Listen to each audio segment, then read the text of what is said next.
자, 이제 말씀으로 들어가겠습니다. 오늘 산비라고 하는 책을 가지고 말씀을 나누게 되는데, 지난주에 제가 그렇게 이야기를 했죠.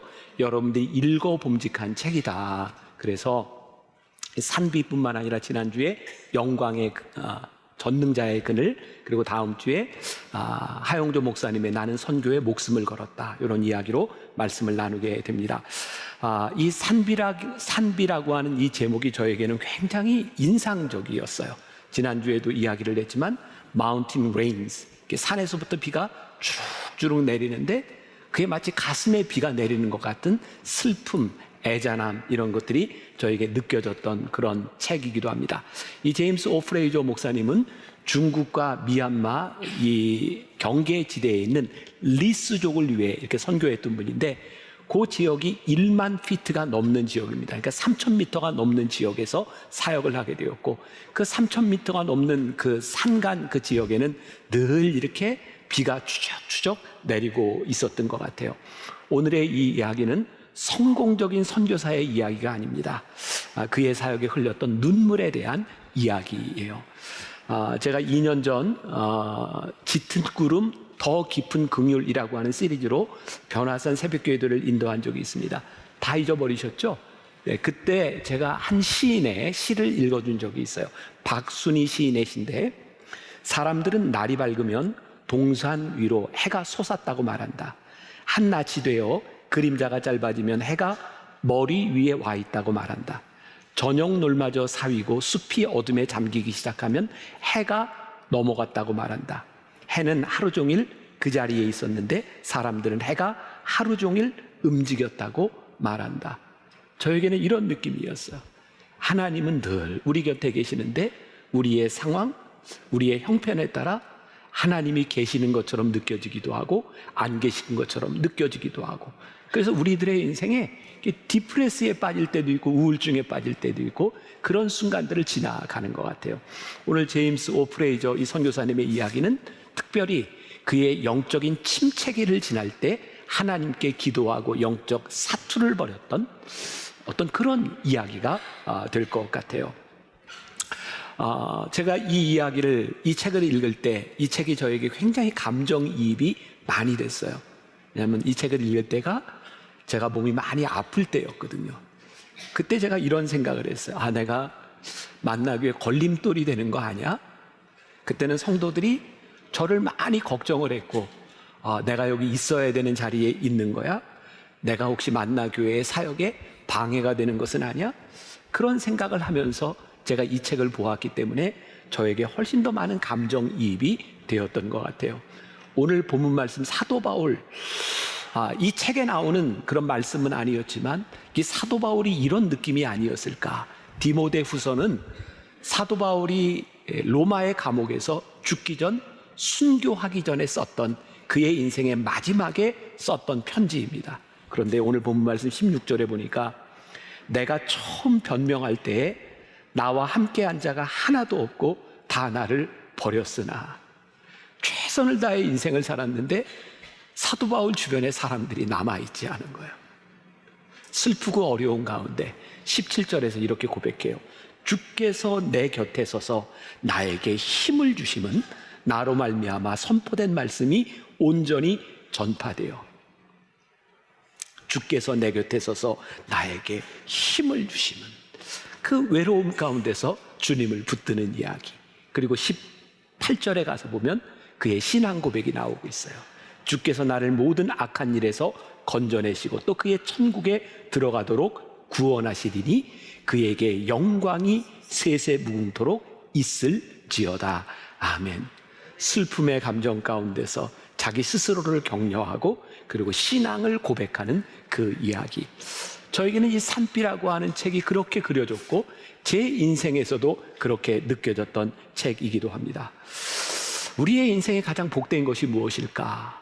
우리 인생의 뒤안길에서 다 지나온 우리들의 인생을 바라보면서, 그래, 내가 끝까지 이 길을 참 잘 갔어 라고 한다면 얼마나 복된 인생일까? 근데 우리들이 인생을 쭉 간다고 생각할 때 어떤 사람은 여기에 있을 수도 있고 어떤 사람은 여기에, 어떤 사람은 여기에 있을 수도 있어요. 오늘 이 말씀은 특별히 영적 침체기를 지나가고 있는 사람, 영적인 싸움을 벌이고 있는 사람들에게 필요한 말씀이 아닐까. 그래서 특별히 오늘은 그런 분들을 이 말씀으로 초대하고 싶어요. 이 책을 잘 이해하기 위해서 우리들이 제임스 오 프레이저라고 하는 분이 어떤 분인가라고 하는 걸 좀 알면 좋을 것 같아요. 22살에 선교사로 들어갑니다. 어디 선교사로 들어가냐면 중국의 내지 선교회라고 CIM, 차이나 이너 미션이라고 하는 단체를 유명한 허드슨 테일러라고 하는 선교사님이 만들게 되죠. 이게 무슨 의미냐면 서구에 영국과 미국과 이 서구에 있는 선교사들이 중국에 많이 선교사로 들어갔는데요.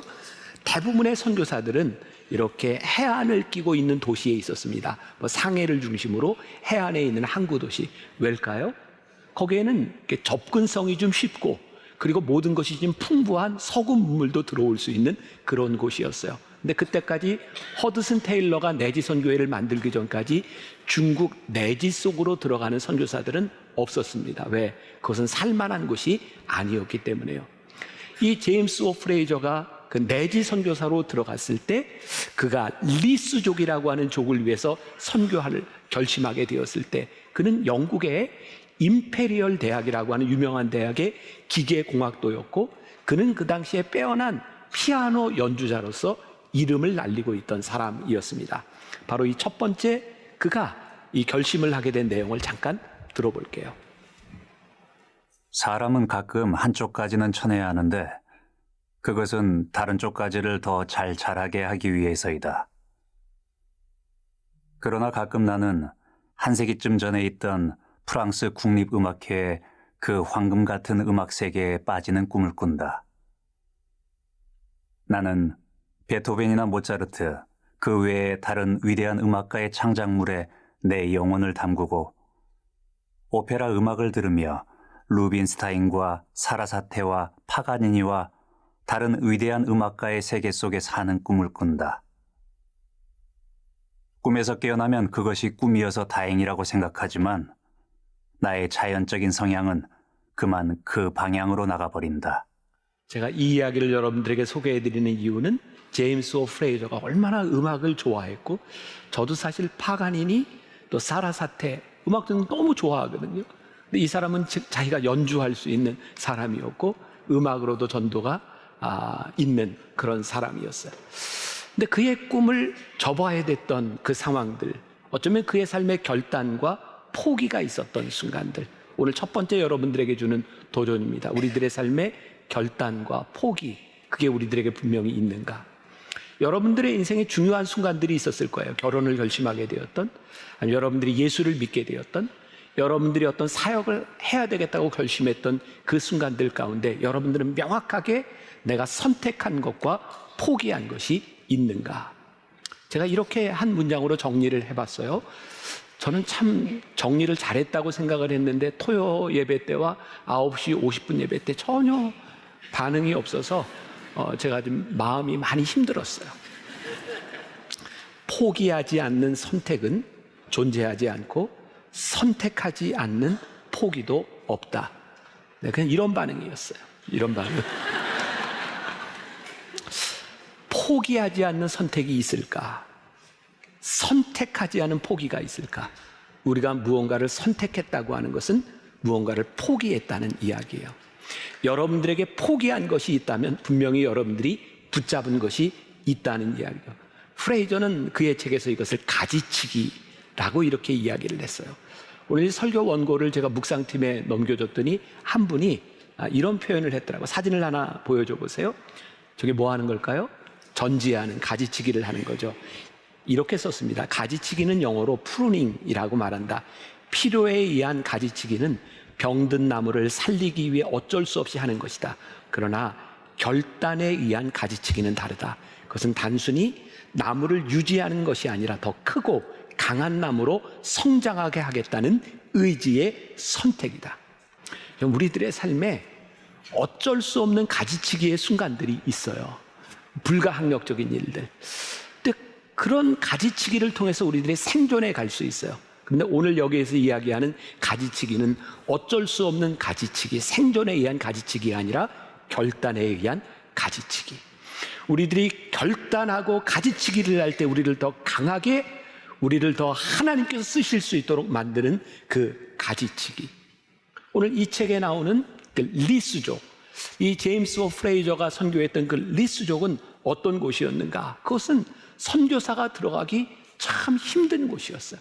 막 결단이 없으면 힘든 곳.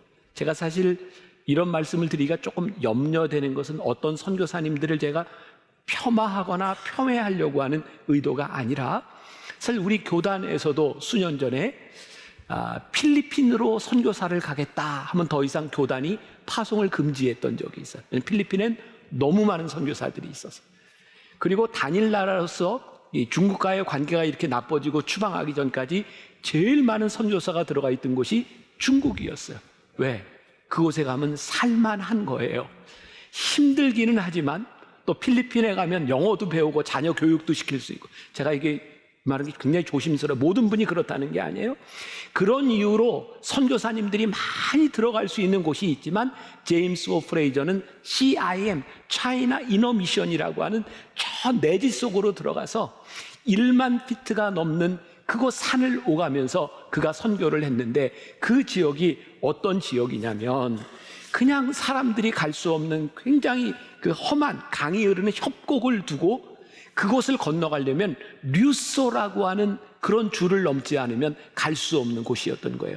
1908년에 그가 들어갔을 땐 지금보다 훨씬 더 열악했을 것 같아요. 저 계곡을 지나가려면 저 류소라고 하는 밧줄을 타지 않고는 건너갈 수 없는 그런 지역. 그리고 그 리스족들은 굉장히 우상숭배가 심해서 밤에는 사람들이 저를 타고도 넘어올 수 없는, 왜냐하면 밤에 오면 귀신이 함께 들어온다고 생각했던 그런 지역이었기 때문에. 이 제임스 오 프레이저는 저곳에서 30년을 삽니다. 22살에 들어가서 52살의 나이에 죽습니다. 근데 그의 죽음이 좀 허무해요. 뇌말라리아로 죽습니다. 그는 어떤 영웅적인 죽음을 얻은 것도 아니었고 뇌말라리아로 죽었습니다. 그러나 하나님께서는 그를 통해서 그곳에 역사하셨죠. 하나님을 알게 했고, 그 리스족 민족 전체의 70%가 예수를 믿는 부족이 되었고, 그들에게 없던 문자를 만들고 그들의 문자로 성경을 번역하게 되는 일도 거기서 하게 됩니다. 그의 사역은 그의 죽음 후에 더욱더 명확하게 그가 어떤 삶을 살았는지를 말해주고 있어요. 이런 글이 나와요. 많은 사람들이 위대한 일을 꿈꾸며 하찮은 일을 하지만 하나님께서는 하찮은 일을 사명으로 알고 살아가는 사람을 위대하게 만드신다. 우리들이 꿈꾸는 일, 사람들은 위대한 일을 꿈꾸지만 하나님께서는 하찮은 일을 사명으로 알고 살아가는 사람들의 일을 위대하게 만드신다. 제가 아마 이 책을 읽으면서 제 마음속에 그런 소원이 있었던 것 같아요. 하나님, 저에게 이 마음이 있기를 원합니다. 위대한 일을 꿈꾸기보다는 하나님께서 하찮게 여기시는 그 일을 할 때에 그 일을 위대하게 만드시는 하나님, 제가 그런 꿈을 꾸었으면 좋겠습니다. 그는 하찮은 일이라고 했을지 모르지만 그의 평생을 거기에서 지나갔을 때에 하나님께서는 그의 사역을 하찮게 여기지 않으셨어요.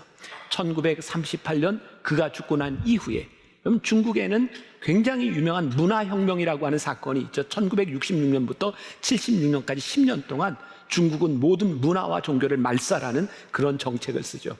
그런데 이 리스족은 이들의 신앙은 그때까지 살아남았고 1990년 중국의 공식 통계에 의하면 이 리스족의 80만 인구를 가지고 있는 이 리스족의 90%가 다 기독교인이 됩니다. 그리고 놀라운 일은 주일이 되면 그 리스족 그 마을에는 차도 사람도 아무것도 다니지 않는, 모두가 교회에 들어가 있는 그런 민족이 되죠. 그리고 그 아까 흘렀던 그 강을 누강이라고 이야기를 하는데 그 누강이 얼마나 험한 강이었는지 몰라요. 그렇게 넘어다니던 그 계곡을 복음의 협곡이라고 불리우는 그런 장소가 되게 되죠. 자, 오늘 이 제임스 오 프레이저를 통해서 우리들이 나눌 이야기, 영적 침체기를 걷고 있었던 그의 삶. 오늘은 승리에 대한 이야기가 아니라 영적 침체에서 어떻게 투쟁했느냐에 대한 그런 이야기. 그 이야기가 저에게는 산비처럼 마운틴 레인스, 비가 추적추적 내리는 슬픔으로 다가왔던 그런 이야기이기도 합니다. 이 책에 나오는 제임스 오프레이저의 영적 침체기가 아주 리얼하게 나오고 있는데, 그가 5년쯤 선교를 했을 때의 상황, 92페이지의 내용을 조금 들어보겠습니다. 깊고 불안한 의심이 그를 공격했다. 무엇을 하려고 할 때마다 너무도 분명하게 그 소리가 들렸다. 네가 기도했어도 응답이 없었지 않은가? 아무도 네 말을 들으려 하지 않잖아. 처음에 믿었던 몇 사람도 다시 원래대로 되돌아갔지 않은가? 그래, 아무 소용없어. 그런 바보 같은 일을 하기 위해 이곳에 머물렀던 것이 잘못이었어. 중국에 5년이나 있었지만 뭐 내세울 만한 것이 별로 없었지, 그렇지 않아? 너는 자신이 선교사로 부르심을 받았다고 생각하지만 상상에 불과한 거야. 모두 남겨두고 돌아가서 그 모두가 커다란 실수였다고 인정하는 것이 좋을 거야. 5년의 세월이 지났을 때 리스족의 그들과 함께 살아가는 5년의 시간을 지났는데 아무도 예수를 믿는 사람이 없었어요. 그에게 찾아온 것은 실망감이었을 것 같아요. 그리고 내가 이 자리에 있는 게 맞아? 내가 다시 돌아가서 내가 한 선택은 잘못된 선택이었어, 실수라고 이야기하는 것이 맞지 않을까? 아마 이 제임스 오프레이저가 이 영적 침체기에서 기도하고 고민했던 그 시기, 그 슬픔이 저에게는 그대로 느껴졌어요. 그때가 저에게도 찾아왔던 우울증, 공황장애, 이런 걸로 굉장히 힘들 때, 저는 요 밑에 이렇게 앉아서 그때는 주일날 설교를 4번 혹은 5번을 할 때였어요. 저 자리에 앉아 있으면서 털 간절하게 그런 기도를 해서, 하나님, 저 붙잡아 주세요. 왜냐하면 제가 설교하다가 공황장애로 응급실로 갔었기 때문에, 하나님, 제가 설교하다 또 공황장애가 오면 저 무서워서 못 견딜 것 같아요. 그래서 2년 반을 저 자리에서 설교하러 올라갈 때마다 하나님, 저를 붙잡아 주세요. 그리고 그때 제가 가졌던 감정, 이 죽음 같은 두려움 가운데서, 하나님, 제가 목회를 계속 할 수 있을까요? 제가 이 자리에 있는 것이 맞을까요? 그런 고민을 가지고 있었던 저에게 그때 읽었던 이 책이 저에게는 너무 많이 와 닿았던 것 같아요.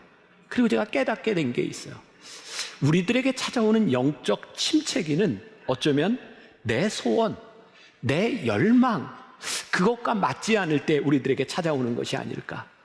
오늘 여러분들과 제가 경험하는 영적 침체기, 그런데 이 책을 통해 깨닫게 된 게, 이 영적 침체기가 내 사역의, 내 삶의 일부분이구나. 이것은 침체기로 끝나는 것이 아니라 내가 지나가야 되는 과정이고, 사역의 끝이 아니라 넘어가야 되는 시간들이구나. 이것이 과정이라고 하는 것을 깨닫게 하셨던 은혜가 저에게 있었던 것 같아요. 이 책은 사역의 승리를 이야기하는 책이 아니라 영적 침체기에서 싸웠던 이야기를 우리들에게 들려주고 있어요. 이 책에 이런 이야기가 나와요. 하나님께서 저에게 이렇게 말씀하시는 것 같았습니다. 너는 내게 리스족 안에 큰 일을 이뤄달라고 부르짖고 있지. 나는 그 큰 일을 바로 내 안에서 내가 이루기를 원하고 있어. 우리들에게 주어진 일을 우리들이 하는 것. 하나님의 시선 3월 4일자 다 잊어버렸죠? 뭔지 기억도 안 나죠? 그때 제가 썼던 글을 조금 소개합니다. 당신이 유용한가 아닌가를 절대로 고려하지 마십시오.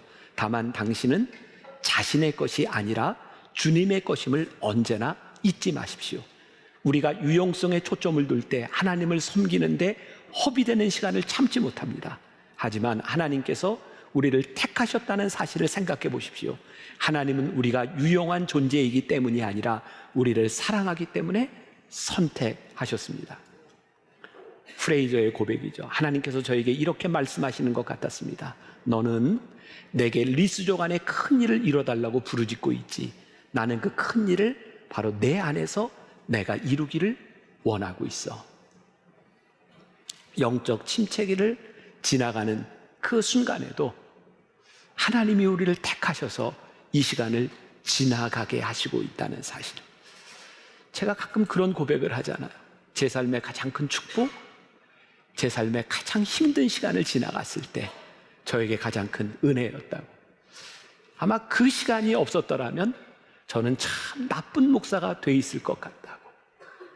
여러분들이 영적 침체기를 지날 때 그것은 우리의 사역의 끝과 우리의 실패를 의미하는 것이 아니라 하나님께서 우리를 그 과정을 통해서 인도하고 계시다는 것을 우리들이 깨닫게 되는 그 시간, 믿음의 싸움을 해내야 되는 그 시간을 우리들이 지나가고 있다는 것.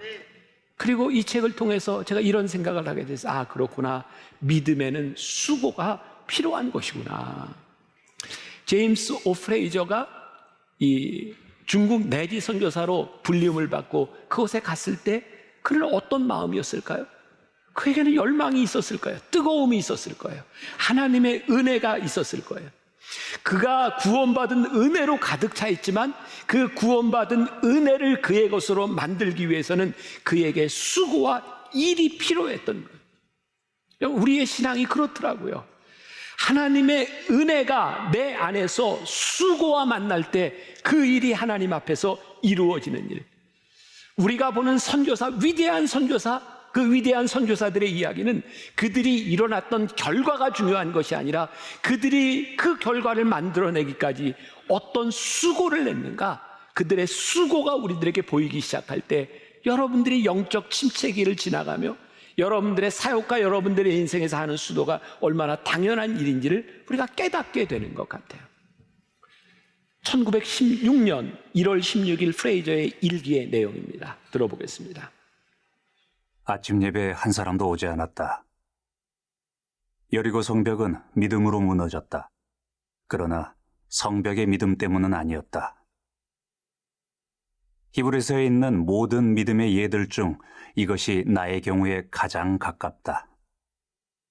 그러나 믿음만이 필요한 것은 아니었다. 7일 동안 성주의를 돌고 난 후 벽이 무너졌다. 7일간의 인내가 요구되었고 날마다 성주의를 부지런히 도는 일도 필요했다. 그것은 규칙적이고 체계적인 기도로 상황을 포위하는 것과도 같은 것이다. 여기에서 우리의 일에서 성공할 수 있는 하나님의 방법을 본다. 그 일이 무엇이든 간에 기도와 믿음과 인내라는 세 가지가 함께 있어야 한다. 기도와 믿음과 인내가 함께 있어야 된다. 우리는 여리고성이 무너지는 기적을 보면서 어디에 초점을 맞춰요? 일곱째 날 일곱 바퀴를 돌고 양강나팔을 불었을 때 성벽이 무너지는 것에 우리들은 환호해요. 그러나 사실 그 믿음의 수고는 아무것도 보이지 않았던 6일 동안 매일 그 성벽을 돌았던 믿음의 수고가 있었기 때문에 믿음의 결과를 보게 되는 거예요. 아, 우리들에게 필요한 것이 믿음의 수고이구나. 지금 하고 있는 그 일, 여러분들의 인생의 영적 침체기를 지나가며 아무것도 보이지 않는 어떤 결과도 우리들의 눈에 보이지 않는 그 일을 붙들게 하여 주옵소서. 그 믿음을 우리들에게 주시옵소서. 그 믿음의 수고가 우리들에게 있을 때에 이 믿음의 수고가 우리들의 삶의 열매로 나타나게 되는 거예요. 그래서 이 제임스 오프레이저의 영적 침체기가 그의 사역의 일부분이었구나. 여러분들의 삶의 영적 침체기를 걸어가는 여러분들의 삶의 그것이 일부분, 이 과정 가운데 있구나라는 고백을 우리들이 하게 되는 거예요. 이 책에 아주 로맨틱한 이야기가 나옵니다. 제임스 오프레이저가 선교사로 20년 지났을 즈음에 한 여자를 만나고 결혼을 하게 됩니다. 22살에 선교사로 들어갔으니까 42살 때 그곳에 방문했던 한 선교사 록시 다이아몬드라고 하는 여자를 만나게 되었고 가슴이 뛰기 시작합니다. 문제는 가슴이 뛰었는데 나이 차이가 19살이 나는 거였어요. 여자는 23살. 제가 오늘 청년 설교 때도 이 이야기를 하는데 이 이야기 듣고 또 우리 아이들이 가슴 뛴다고 막 프로포즈 하지 않을까라는 생각이 드는데 그 여인을 바라보고 가슴이 뛰고 하나님이 허락하신 여인이라는 확신이 들었을 때에 이렇게 청혼을 합니다. 내 꿈이 뭐였는지 알아요? 노새 하나에는 아내가 타고 다른 노새에는 내가 타고 그리고 내가 세상에 가진 모든 것을 세 번째 노새에 태우는 일이었어요. 이게 이 내용도 저에게는 이렇게 어떤 잔상처럼 이렇게 다가왔어요. 아마 제 삶과 이렇게 오버랩이 됐기 때문인지도 몰라요. 저는 전도사 시절 처음 영월에서 버스를 타고 한 1시간쯤 더 들어가는, 그것도 하루에 2번밖에 차가 다니지 않는 아주 오지에서 그렇게 목회를 시작했어요. 그때는 저에게 어떤 소명의식이 있었던 때도 아니고 저희 아버지가 너 거기 가서 고생 좀 해봐야 된다, 그래서 저를 보냈던 곳이었어요. 저희 교회 뒷산이 예미산이라고 1200고지, 저희 뒷산이 1200고지였어요. 제가 이렇게 사역을 하면서 이제 학생들이 이렇게 모이기 시작했을 때 아이들한테 야, 우리 야외 예배 갈까? 산에 가서 밥 해 먹자 그랬더니 저를 정말 당황스럽게 한 건 애들이 이 가마솥하고 산닭하고 이렇게 가져왔어요. 서울에서만 산 제가 얼마나 당황스러웠었는지 몰라요. 바로 그런 곳에서 제 아내는 임신 중이었고, 그리고 한 가정을 신방하려고 하면 걸어서 1시간을 산길을 가야 되는 그런 곳에서 제가 목회를 시작을 했어요. 저희 아버지가 늘 그러셨죠.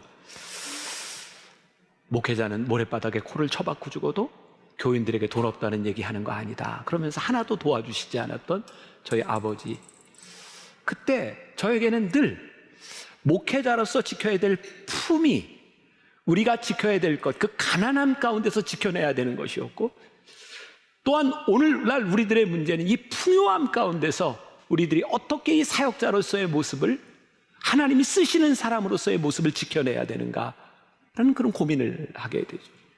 우리 묵상팀의 한 전도사님이 이 원고를 읽고 이런 글을 하나 보여줬고 사진을 하나 올려줬어요. 예루살렘에 가면 이 동상이 있는데, 저는 예루살렘을 그렇게 많이 갔어도 저 동상을 본 기억이 없는데, 가면 이제 다윗성이 있는데 저게 다윗이에요. 다윗이 뭐라고 있어요? 비파 수금을 타고 뭔가를 바라보고 있어요. 저에게 굉장히 인상적이었어요. 다윗은 왕의 옷을 입었을 때도, 목동으로 있었을 때도, 그가 감추어진 시간을 살고 있었을 때도 그의 눈은 늘 하나님을 향해 있었다. 그게 저 동상이 보여주고 있는 모습이에요. 오늘 우리들에게 주는 도전이 있어요. 우리의 풍족함, 우리의 궁핍함, 그것이 문제가 아니라 오늘 우리들이 영적인 만족감, 감사 가운데 살아가고 있고 우리들이 영적인 침체기를 지나가고 있고, 그것이 문제가 아니라 그 순간에 우리들이 하나님을 바라보며 살아갈 수 있는가. 이 시간들을 지나가며 우리는 인내의 열매들을 우리들이 얻을 수 있는가. 그가 5년 동안의 실패를 경험하고 6년 차가 되었을 때에 중국 내지 선교회 본부에서는 그에게 이야기를 합니다. 이제 선교지를 바꿔보는 것이 어떻겠는가. 이게 무슨 얘기일까요? 너 실패했다는 이야기입니다.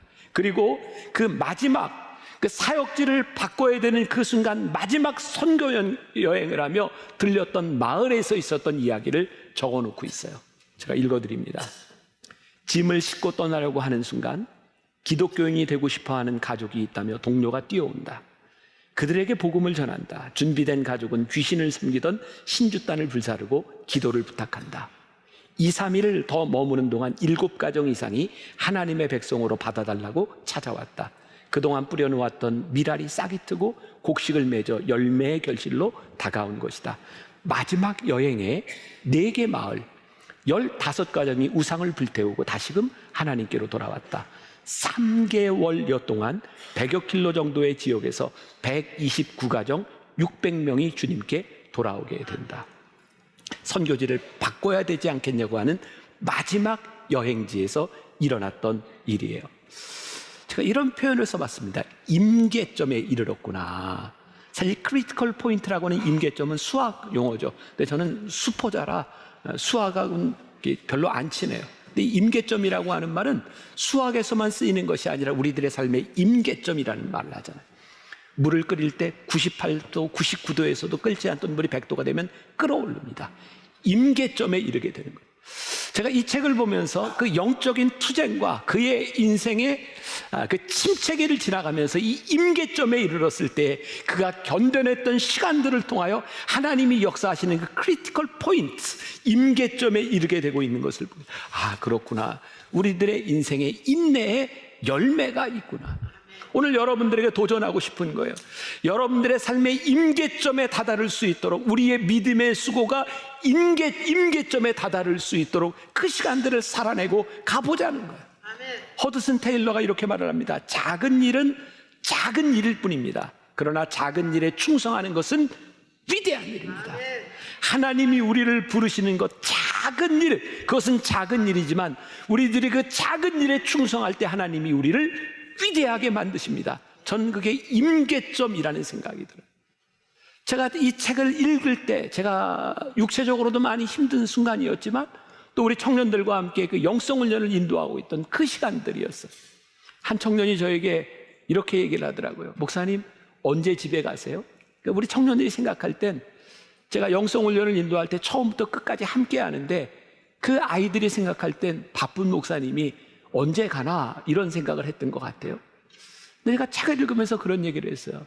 나는 너희들이 있어야 될 이 자리에 너희들과 함께 있을 거야.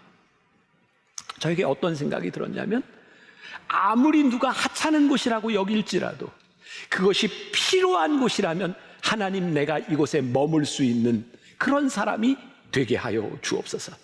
우리의 가슴을 뛰게 하는 우리를 부르신 그 순간에 우리들이 살아간다고 하는 것이 얼마나 멋지고 행복한 일이겠습니까? 우리들이 필요한 곳에 머물 수 있는, 아무리 하찮은 일인다 할지라도 하나님이 가슴을 뛰게 하는 일에 우리들이 살아갈 수 있는 인생이 되게 하여 주옵소서. 그 생각을 하는데 내가 너무 멋있는 거예요. 요 얘기까지 안 해야 내가 진짜 겸손한 건데. 근데 그런 생각을 하고 있는 내가 너무 멋있고 내가 좋은 거예요. 하나님, 우리 성도들로 하여금 하찮은 일에 넘어지는 사람들이 아니라 우리를 부르신 그 자리에서 그 하찮은 일을 위대하게 만드는 믿음의 사람들이 되게 하여 주옵소서. 이 책에 그려진 제임스 오 프레이저의 모습은 깡마른 사람의 모습이에요. 근데 저에게 다가오는 이미지는 거인 같은 사람이었어요.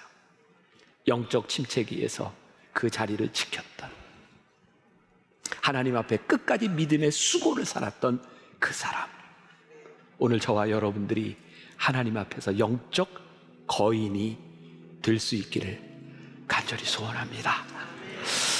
우리들의 가슴에 추적추적 내리는 이 산비가 슬픔의 눈물로 끝나는 것이 아니라 인내의 열매를 거두는 그런 산비가 되기를, 우리 말씀을 듣는 여러분들 가운데 이 침체기를 지나가는 사람이 있다면 오늘 이 말씀을 붙들고 승리하는 여러분들이 되시기를 주님의 이름으로 간절히 축복합니다.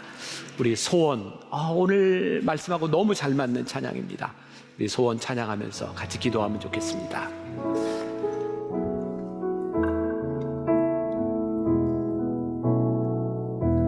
삶의 작은 일에도 그 마음을 알기 원하네. 그 좁은 길로 가기 원해. 나의 작음을 알고 그분의 크심을 알며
하나님, 오늘 우리들에게 소원이 있습니다.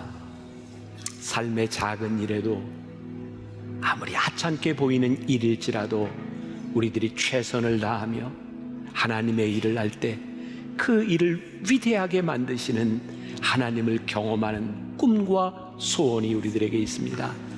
하나님, 오늘 예배하는 우리 성도들 가운데 영적 침체기에서 우울증으로, 공황장애로, 두려움으로 힘들어하는 사람이 있습니까? 오늘 이 시간 가운데도 우리를 붙잡아 주시고 우리와 함께 하시는 하나님의 손을 붙들게 하여 주옵소서. 사랑하는 아들아, 사랑하는 딸아, 내가 너를 붙잡아 주리라. 내가 너와 함께 함이니라. 내가 너의 하나님이 됨이니라.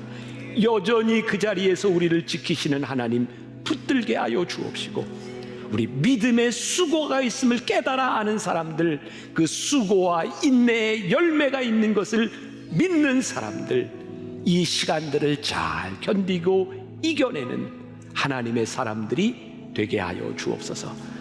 지금은 우리 주 예수 그리스도의 은혜와 하나님 아버지의 무한하신 사랑과 성령의 인도하심, 오늘 말씀 붙들고 이 말씀을 가슴에 새기고 이 세상으로 담대히 나아가는 당신의 사랑하는 모든 백성들 위해 지금부터 영원까지 함께 하시기를 간절히 축원하옵나이다. 아멘.